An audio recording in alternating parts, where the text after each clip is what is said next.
Right, let's swap over to NiP now. Let's talk a bit about Ninjas in Pyjamas. So this is another team, I have to just be totally honest, I would never have thought they would make the final of this tournament. I mean, look at who's in this tournament. Heroic, G2, Complex. You can go through the list, like all the teams that you expect to be in the mix. So NiP making the final, even beyond the whole drama that, technically they did lose the initial series to Anonymous, which just got rematched, and they barely won it on the decider, which was the third map was Mirage that they rematched. Legia, some thoughts on NiP, and obviously this new lineup with Device. What do you think? I think they play outstanding Counter-Strike. They play super. And what I have to say, I have to give credit a lot to Threat, that he has actually made it possible for a very young player like ZTR to be able to be the caller for the team, which is actually very impressive for me. First of all, how old is he? 18, 17 even? I don't know.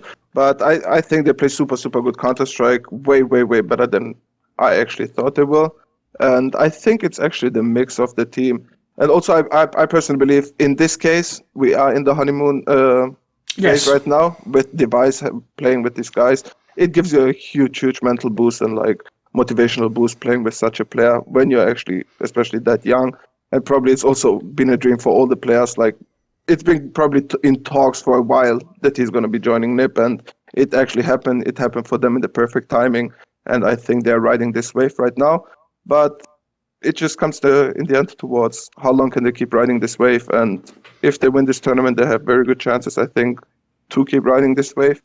And they do, for me personally, they look very promising. I think they don't have many weaknesses. Even I think they don't have a single player below one rating. I think only ZTR maybe is, which is also quite uncommon to have 4 players above 1.0 rating. And yeah, I think they just play super good Counter-Strike. It's not like that they individually just kill people. They play beautiful strategic Counter-Strike. Very good and calm in X-on-X situations. They showed also mental strength. For example, against Big, they had a very close game where they in the end won like in overtime, which also goes in favor for them, I think.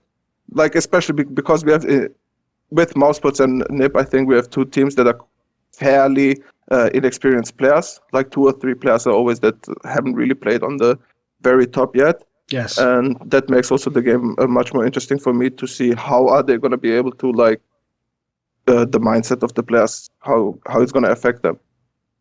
What do you think, Vince? Yeah, I think that if it weren't for Mousesports' run, NiP would be the surprise of the tournament for me. The only reason they're not is because of the honeymoon phase. And the fact it's Device as well, like, is one of the best players in the world. So we knew it was going to have a big impact for the team. I completely agree with Legia as well.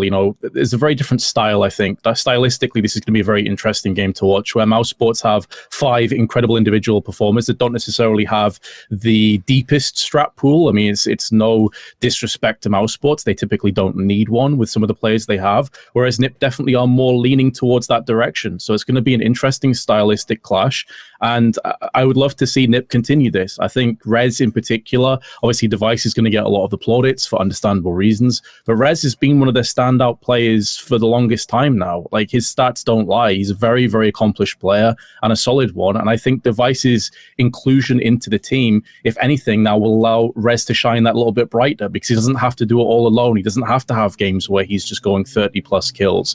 Device is there to share the burden for him.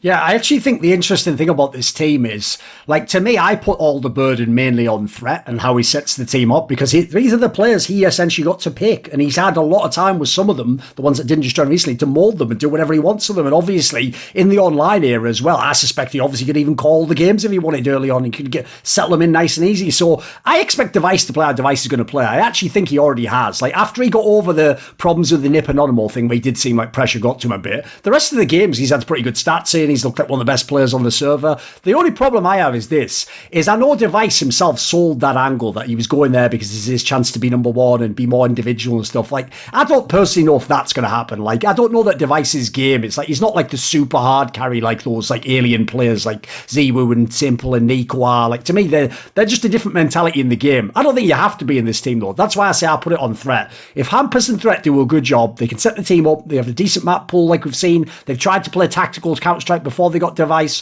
Then if you add in Device, who in terms of what he did as an AWPer, was like pretty much the coach and in-game leader's dream. Now you could potentially do something. It's just that's the big question mark, is whether you can get those other players in position. Because as Legia pointed out, at the moment, this is another team that is like playing above what you would expect fragging-wise. Like if you tell me Hampus is going to have like a good rating, like he was supposed to be the low frag in IGL, you know, that's just what you expect. So I don't know that I buy that it can last that much longer. This nice run looks good so far. It's why I personally sort of mildly favour Mouse in the final. I feel like of the two teams, Mouse's form looks very good. NiP's looks like they've got it together at the end. I don't know if they're going to win the overall. Who was everyone favouring, by the way? Obviously, I picked technically NiP to win because I did it by the odds. Who were we favouring, though, before we do the veto? Who are we favouring, Legia?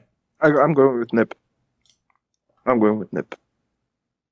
Interesting. I'm going to go with Mouse Sports. If I'm betting Mouse Sports here. I think that they haven't dropped a map. They've looked incredibly solid throughout the entire team.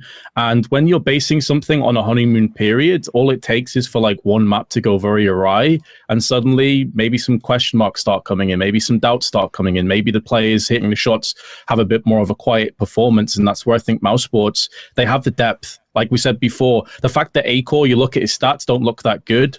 The amount of potential that guy has, I think Mouse Sports have this in the bag, honestly. I could even see it being a 2-0.